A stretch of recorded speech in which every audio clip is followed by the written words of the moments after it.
Chapter 60 am I not worth stealing. Episode 60 am I not worth stealing. Miraj की शक्ल रोने जैसे हो गई थी। निया ने जब उसकी ऐसी हालत देखी तो उसे भी मिस्टर एंड मिसेस मल्लिक से डर लगने लगा। मिराज मन में तिया को कोसते हुए बोला, छोटी गिलहरी, मैंने तुम्हारा क्या बिगाड़ा है जो मुझसे ऐसे बदला ले रही हो? अश्वत्थ, और तुम अपनी बीवी को संभाल कर नहीं रख सकते क्या? कुछ भी बोलती है। और अश्वत्थ को हेल्प के लिए देखा तभी तिया ने अश्वत्थ का हाथ काट दिया और अश्वत्थ को अपना हाथ हटाना पड़ा। तिया बिना देर किए बोली, आंटी, मिराज भाई और निया दी को डांटना मत। मिराज भाई इनोसेंट हैं, उन्हें तो ओरमन भाई, विक्टर और सबको उंगली से पॉइंट करके दिखाते हुए बोली, इन सबने उन्हें वाइन पिला दिया था। अब बारी ओरमन, ओजस, प्रत्यूष, विक्टर, ओरियन, ओहस, कुशाल, सेल्वन और व्योम की थी। उनकी जान हलक में अटक गई और वो सब मिसेज मल्लिक को डरते हुए देखने लगे। मिसेज मल्लिक अब उन्हें घूर रही थी। उन्होंने तिया को देखा, उनकी शक्ल रोने जैसे हो गई थी। वो लोग तिया को ऐसे देख रहे थे जैसे कह रहे हों, हे देवी, हम तुच्छ प्राणियों ने आपका क्या बिगाड़ा है जो आप हमसे ऐसे बदले ले रही हैं? और हमसे ही क्यों? अपने देवर को क्यों छोड़ दिया? उसे क्यों नहीं लपेटा? आदित्य राहत की सांस ले रहा था कि उसका नाम नहीं आया। मिराज ने उन सबको देखा और उनके पास खड़ा होकर बोला, मुझे खुशी है कि तुम सब भी मेरे साथ पीटोगे, इसे कहते हैं दोस्ती। तो तिया फिर तपाक से बोली, मिराज भाई की कोई गलती नहीं है, सारी गलती शराब की है। आपको नहीं पता सर, जब भी ड्रिंक करते हैं मुझे बहुत परेशान करते हैं। मिराज भाई ने भी नियादी को परेशान किए होंगे। यह सुनकर अश्वत्थ के होश उड़ गए, जो अपने दोस्तों के लिए अफसोस जता रहा था। अब उसकी भी बारी आ गई। वो तिया को बेकीनी से देखने लगा और मन में बोला, छोटी गिलहरी, तुमने अच्छा नहीं किया, मुझे क्यों घसीट रही हो? उसकी ऐसी शक्ल देखकर सबको हंसी आ रही थी। तिया ने उसे भी नहीं छोड़ा। वो लोग उसे ऐसे देख रहे थे जैसे कह रहे हों, आइए जहांपनाह, आपका स्वागत है, आपकी ही कमी थी। अश्वत्थ ने उन्हें घूर कर देखा तो वो सब इधर उधर देखने लगे। मिसेज मल्लिक खड़ी हुई और उनके सामने गई। सब पीछे की तरफ हटने लगे। सबसे ज्यादा तो मिराज की हालत खराब थी। वो अश्वत्थ को देखने लगा। अश्वत्थ तो अपनी छोटी गिलहरी की वजह से शौक में था, वहीं आदित्य सबके मजे ले रहा था। उसे यह देखकर बड़ा मजा आ रहा था, मतलब इनके मजे थे। तभी ओरमन बोला, आंटी, हमने मीर को वाइन पिलाई थी क्योंकि वह निया को अपने दिल की बात बताने से डर रहा था। उसकी हिम्मत बढ़ाने के लिए पिलाया था, पर यह गटागट आधी बोतल पी गया। हमारी गलती नहीं है, सारी गलती मिराज की है। तो मिराज का मुंह खुला का खुला रह गया। वह उसे देखने लगा जैसे कह रहा हो, भाई तू मेरा दोस्त हो ही नहीं सकता, तू ऐसा कैसे कर सकता है? तू मेरा दोस्त हो ही नहीं सकता। तो मिसेज मल्लिक ने मिराज का कान पकड़ लिया और मरोड़ते हुए बोली, नालायक, नाक कटा दी मेरी, हाँ, एक लड़की से इतना डर? तो मिराज पैर पटकने लगा और कराहते हुए अपने डैड को देखकर बोला, dad save me dad please. तो मिस्टर मल्लिक बोले, बेटा मुझे मत घसीटो इन सब में, और यह तुम्हारा और तुम्हारी माँ के बीच का मामला है। और अपने हाथ खड़े कर दिए बेचारा मिराज। वह बोला, मॉम प्लीज छोड़ो ना, बहुत पेन हो रहा है। तो निया मिराज को इस हालत में नहीं देख पा रही थी। वह बोली, मिसेज मल्लिक आप उन्हें छोड़ दीजिए। उसने हिम्मत करके कहा तो सब उसे देखने लगे। मिसेज मल्लिक ने उसे देखा तो निया ने अपनी नजरें झुका ली। मिसेज मल्लिक ने मिराज का कान छोड़ दिया तो मिराज अपने कान को सहलाने लगा। तिया बोली, आंटी। तो सब उसे खौफ से देखने लगे कि अब वो कौन सा बम विस्फोट करने वाली है। तिया कुछ कहती उससे पहले ही अश्वत्थ ने दोबारा उसका मुंह बंद कर दिया और बोला, तुम चुप, एकदम चुप, देखो सब तुमसे कितना डरे हुए हैं। तो तिया सबको देखने लगी। तो मिसेज मल्लिक ने तिया को देखा और बोली, तुम अश्वत्थ की छोटी गिलहरी हो ना? तो तिया वैसे ही अपना सिर हाँ में हिलाने लगी जैसे कह रही हो, हाँ मैं ही हूं। तो मिसेज मल्लिक ने अश्वत्थ को घूर कर देखा तो अश्वत्थ ने हाथ हटाया तो वह तिया को ध्यान से देखने लगी। तिया ने घुटने के नीचे तक की सफेद फ्रॉक पहन रखी थी और उसके बाल खुले थे और वो बहुत प्यारी लग रही थी। मिसेज मल्लिक बोली, तुम प्रेग्नेंट हो? तो तिया कुछ कहती उससे पहले आदित्य बोला, हाँ भाई, डैडी बनने वाले हैं। और मैं चाचू और भाभी मम्मी और मेरी फ्यूचर में बनने वाली बीवी चाची है ना, गुड न्यूज।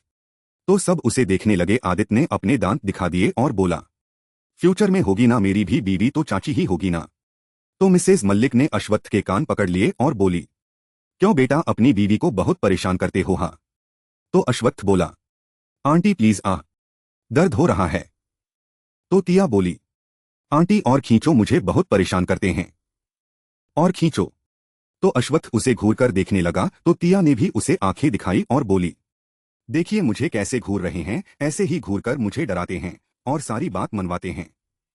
तो अश्वत्थ हड़बड़ा गया। सबको बहुत हंसी आ रही थी क्योंकि अश्वत्थ की क्लास तिया मिसेज मल्लिक से लगा रही थी। मिसेज मल्लिक बोली, बेटा यह तो बच्ची है, तुम तो नहीं हो, कम से कम बच्चे के लिए उसे 25 साल का तो होने देते, यह तो खुद बच्ची है, कहाँ से बच्चे संभालेगी। तो तिया यह सुनकर बोली, नहीं, मैं बच्ची नहीं हूं, अभी मैं 23 की हूं। तो सब उसकी मासूमियत से भरा जवाब सुनकर उसे देखने लगे। मिसेज मल्लिक बोली, देखो क्या कह रही है, उसमें अभी भी बचपना है, अगर बच्चा आ गया तो तुम्हें 2 से 2 बच्चे संभालने पड़ेंगे। अश्वत्थ बोला, आंटी हो गया ना, मैंने ऐसा कुछ नहीं सोचा था, मैं संभाल लूंगा, डोंट वरी। तो मिसेज मल्लिक ने काम छोड़ दिया तो तिया बोली, आज नियादी और मिराज भाई की शादी है, शादी का खाना खाने मिलेगा ना, आदित्य कह रहे थे कि पैसा बचाने के लिए कोर्ट में शादी कर रहे हैं। तो सब उसे देखने लगे। तो मिराज इस बार सीधे मिस्टर मल्लिक के पास भाग कर गया और उनके पीछे छिप गया। तो मिसेज मल्लिक निया के पास गई और अपने हाथों में पहने खानदानी कंगन निकालकर निया के दोनों हाथों में पहना दिए। निया उन्हें हैरान होकर देखने लगी तो उन्होंने उसका सिर चूम लिया और बोली, यह मुझे दादी बनाने के लिए, इतनी बड़ी खुशी देने के लिए। और मिराज को आंखों के कोनों से घूरकर देखा। मिराज मिस्टर मल्लिक के पीछे छिप गया। तिया ने जब मिसेज मल्लिक को निया को कंगन पहनाते देखा तो अपने हाथों को देखने लगी और उसका चेहरा लटक गया। उसने अश्वत्थ को देखा जो अपने कान सहलाने में लगा था। आदित्य बोला, चलो अब कोर्ट इससे पहले शादी कराने से मना कर दे, चलो चलो आंटी, मेरी भाभी ग्रेट है, आप सच में लकी हैं और नियादी बहुत अच्छी हैं, आपको फ्री में बच्चा मिल रहा है। तो मिराज उसे घूरने लगा। उसका मन कर रहा था कि उसे पीट डाले। मिराज को अच्छे से पता था बाद में उसकी अच्छी खातिरदारी होगी, पर इस खुशी में सबने तिया को भूल गए कि वह उदास हो गई है। तिया अपने छोटे से दिमाग को दौड़ा रही थी। फिर सब कोर्ट के लिए निकल गए। तिया ने अश्वत्थ से बिल्कुल भी बात नहीं की। अश्वत्थ को समझ नहीं आ रहा था कि क्या हो गया है अब छोटी गिलहरी को। तिया बस चॉकलेट खाए जा रही थी। उसकी नजर शादी हो जाने तक निया के हाथों पर ही थी। मिराज और निया को उनके घर छोड़ा अश्वत्थ और तिया बस दोनों ही कार में थे। अश्वत्थ कार ड्राइव कर रहा था और तिया के चेहरे पर ऐसे एक्सप्रेशन थे जैसे वह बहुत गुस्से में थी और नाराज भी। वह चॉकलेट खाए जा रही थी। अश्वत्थ ने उसका हाथ पकड़ना चाहा पर तिया ने उसे पकड़ने नहीं दिया। अश्वत्थ को समझ नहीं आ रहा था कि तिया को हो क्या गया है। वह बोला, बस भी करो, कितना खाओगी। तो तिया तुनक कर बोली, मेरी मर्जी, मेरा पेट, मुझे जितना खाने का मन करेगा मैं उतना खाऊंगी। यह सुनकर अश्वत्थ उसे हैरान होकर देखने लगा। तिया ने पहली बार उसे इस तरह की टोन में बात की थी। वह बोला, क्या हो गया, बताओगी, ऐसे फूलन देवी क्यों बनी हुई हो। तो तिया ने उसे घूर कर देखा और कुछ नहीं कहा और मन में बोली, मुझे फूलन देवी कहा, आप भी फूल देवता हो। अश्वत्थ प्यार से बोला, छोटी गिलहरी क्या हो गया, मुझे नहीं बताओगी।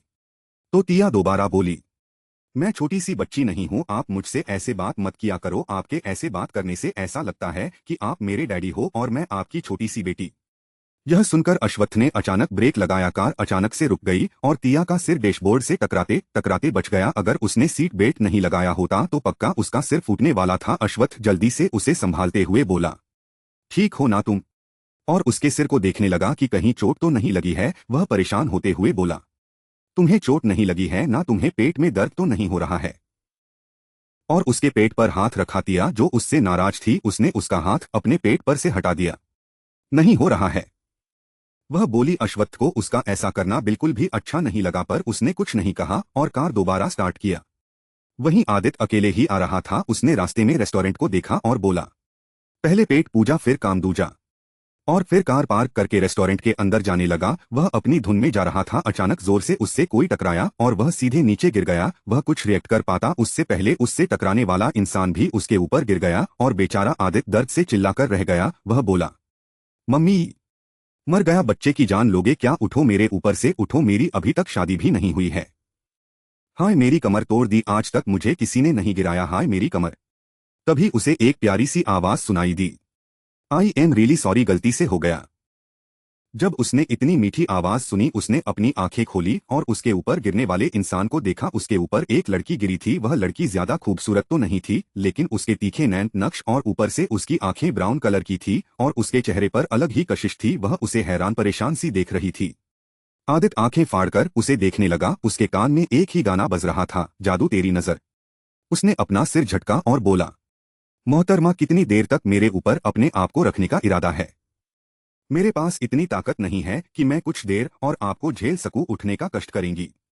तो वह लड़की हड़बड़ाते हुए बोली, आई एम सॉरी, और जल्दी से उठने लगी पर वह उठी तो नहीं लेकिन दोबारा आदित्य ऊपर गिर गई। आदित्य दर्द से तड़पते हुए बोला, हे भगवान मार दिया इस लड़की ने मुझे कुंवारा नहीं मरना है, अभी तो मुझे शादी भी करनी है। वह लड़की उसे हैरान होकर देखने लगी और फिर जल्दी से उठ खड़ी हुई। आदित्य अपनी कमर सहलाते हुए खड़ा हुआ और उस लड़की को देखा। उस लड़की ने हरे रंग का सलवार सूट पहन रखा था और उसी रंग का दुपट्टा पकड़ रखा था। वह लड़की बोली, वह अचानक से, मैं भागते हुए आ रही थी और आपसे टकरा गई, सॉरी। तो आदित्य बोला, ठीक है, अगली बार ध्यान से। इस बार तो मैं हूं, कोई और होता ना तो तुमको डांट चुका होता। तुम्हें तो एहसान मानना चाहिए, इस शहर के third most eligible bachelor Aditya Aryan से टकरा गई, तुम बहुत खुश नसीब हो। तो वह लड़की उसे हैरान होकर देखने लगी और बोली, आप वह आर्यन कॉरपोरेशन वाले आदित्य आर्यन हैं? तो आदित्य बोला, हाँ, तुम्हें कोई शक है क्या? मैं वही हूं। और स्टाइल से अपने बालों पर हाथ फिराया। वह लड़की बोली, आप बहुत हैंडसम हैं। तो आदित्य बोला, वह तो मैं बचपन से ही हूं, पर मैंने आज तक घमंड नहीं किया है। सब मुझसे जलते हैं, लड़कियां भी जलती है। तुम्हें मुझसे जलन हो रही होगी ना? हाँ, मैं हूं ही इतना हैंडसम कि हर कोई जलता है, पर मैंने कभी भी इस बात का घमंड नहीं किया। कभी कभी मुझे तो खुद के गुड लुक्स देखकर खुद से ही जलन होती है। क्या करूं, बहुत गुड लुकिंग हूं ना। वो लड़की उसे अजीब तरीके से देखने लगी। गिरने की वजह से उसके कपड़ों पर धूल मिट्टी लग गई थी। आदित्य ने उसकी नजरों का पीछा किया और खुद की हालत देखी और दांत दिखाते हुए बोला, वो गिर गया था ना तो लग गया है। और अपना सिर खुजलाने लगा और उस लड़की को देखा। वो लड़की जाने लगी। आदित्य ने उसे जाते हुए देखा और बोला, अरे अपना नाम, पता, फोन नंबर तो बताती जाओ। तो वो लड़की उसे आंखें फाड़कर देखने लगी। आदित्य शर्माते हुए बोला, ऐसे मत देखो, मुझे शर्म आती है। तो वह लड़की बोली, मेरा नाम अनंतिका है, बाकी पता और फोन नंबर नहीं दे सकती। और चली गई। तो आदित्य उसे तब तक देखता रहा जब तक आंखों से ओझल नहीं हो गई और अपने सिर को मारा और मुस्कुराने लगा। अचानक उसका दिमाग खटका और उसने अपने पैंट की पॉकेट चेक की और उसका चेहरा रोने जैसा हो गया। फिर उसने अपने लेफ्ट हैंड को देखा तो उसका चेहरा और ज्यादा देखने लायक हो गया। वो बोला, लड़की चोर निकली, वॉलेट, वॉच, पैसा ले गई। और चौंक कर बोला, अच्छा हुआ आज मैंने अपने कार्ड को नहीं पकड़ा था। एंड तुम चोरनी, तुमको तो मैं छोड़ूंगा नहीं, मेरा सब चोरी करके ले गई तुम्हा। मुझको क्यों छोड़ दिया? मुझको ही चुरा लेती, क्या मैं चुराने के लायक नहीं हूं? उसने मुझे क्यों छोड़ दिया? सबसे ज्यादा कीमती तो मैं हूं। कोई बात नहीं, मैं उसे चुरा लूंगा।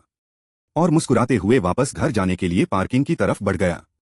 आर्यन पैलेस पहुंचने के बाद तिया सीधे अंदर चली गई। अश्वत्थ देखता रह गया और उसके पीछे पीछे गया। तिया सीधे बेडरूम में गई और बेड में पेट के बल लेट गई। अश्वत्थ ने जब उसे ऐसे सोया हुआ देखा तो वह एकदम से घबरा गया और जल्दी से गया और बोला, क्या कर रही हो डॉट? और उसके पैरों से फ्लैट्स निकाल लिए और रख दिया। उसे तिया की सिसकियां सुनाई दी। वह और ज्यादा डर गया और उसे सीधा करने की कोशिश करने लगा, पर वो उसका हाथ झटक रही थी। अश्वत्थ परेशान हो गया और बोला, छोटी गिलहरी, क्या हो गया, बताओगी? क्यों रो रही हो डॉट? और उसने उसे बड़ी मुश्किल से सीधा किया, पर तिया ने दूसरी तरफ करवट बदल ली और रोने लगी। अश्वत्थ खुद से ही बोला, प्रेगनेंसी में औरतें ऐसी भी हरकतें करती हैं, ओह गॉड।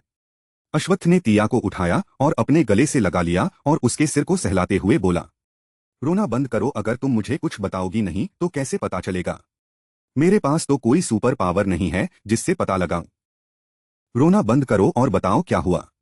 तो तिया रोते हुए बोली, आंटी ने निया दी को कंगन दिए।